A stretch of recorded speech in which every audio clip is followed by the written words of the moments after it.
parents, and they will tell you attending school is important. I think that at his early age, it's really important for him to get used to coming to school every day. Attendance is important, and I only have it in one sentence. You miss school, you miss out. As long as you go to school, you get that foundation, then later on you can choose whatever you want. You know, school is very important, not just for your education, but for you to learn how to socialize. Yet, student absenteeism is a national crisis.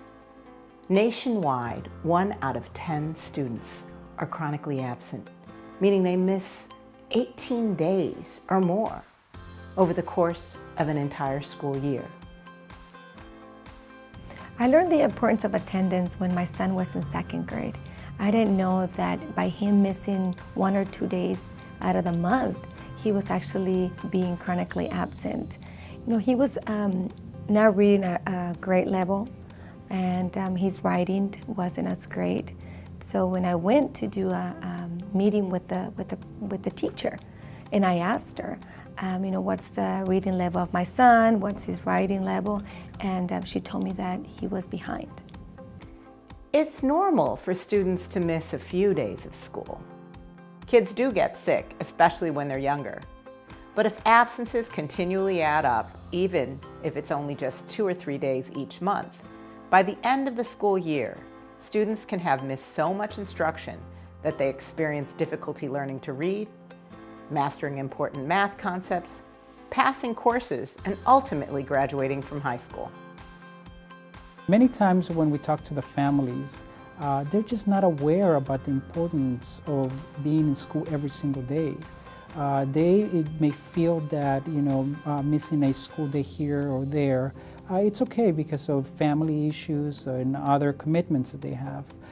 But what we see over and over again is when parents get that information and someone actually communicates to them and helps them understand the consequences, they'll be the first champions to ensure that that child is in school. If the parent tells me it's 1 day here, 1 day there, I'll let them know that that becomes a habit. 1 day here, 1 day there becomes 2 days here, 3 days there, and potentially a dropout, you know, by the time they get to high school. Good attendance starts with families making it a priority, even when it isn't always easy. It makes a difference when families set a regular bedtime and morning routine to make sure children get enough sleep and wake up ready for school. Make medical appointments when school is not in session. Avoid taking vacations when school is in session. Send children to school every day unless they're truly sick. Finally, develop backup plans for getting children to school if something comes up. So now my son, I want to tell you that he's in 8th grade. So the years have passed. Now I have 2 other children that are in school. One of them's in 5th grade and the other one's in 2nd grade. 3rd grade actually. My daughter's in 3rd grade. And attendance has become something that in our household we really make it very important. Families can also turn to each other for help, setting up carpools or joint child care arrangements to make their lives a little easier.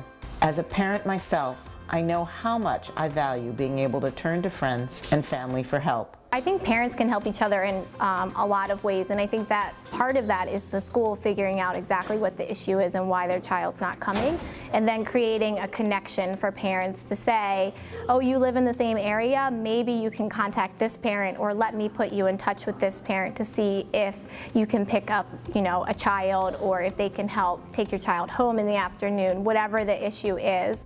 Sometimes, though, families face bigger challenges to getting to school, such as a lack of reliable transportation or stable housing. Chronic illness can also complicate attendance. Last year, John, the asthma was really bad, and he missed almost a week each month out of school for, I'd say, 6 months. When more serious challenges arise, families can work with their schools to make sure their children get what they need.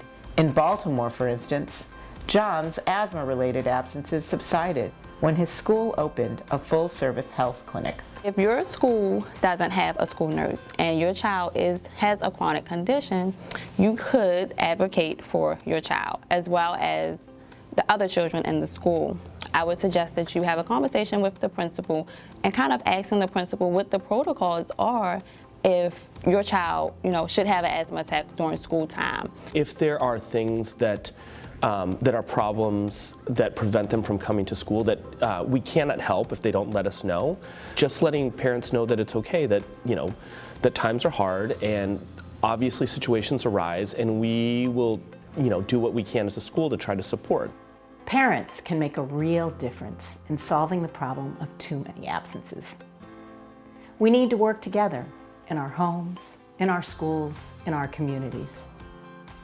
When we help our children attend today, we ensure they can achieve tomorrow.